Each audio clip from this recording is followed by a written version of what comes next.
கண்ணும் கண்ணும் மோதிய வேளை சில நொடி நானும் சுவாசிக்கவில்லை. கடவுள் பார்த்த பக்தன் போலே கையும் காலும் ஓடவில்லை.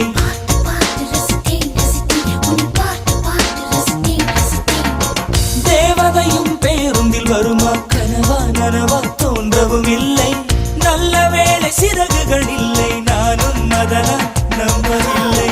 நெற்றி என்ற மேடையிலே ஒற்றை முடியை ஆடவிட்டாள். ஒற்றை முடியில் என்னை கட்டி உச்சி வயலில் தூக்கிலிட்டாள். மனதில் இத்தனை ரணமா, அடவலியில் இத்தனை சுகமா. அடடா அடடா அடடா அடடா பார்த்தேன்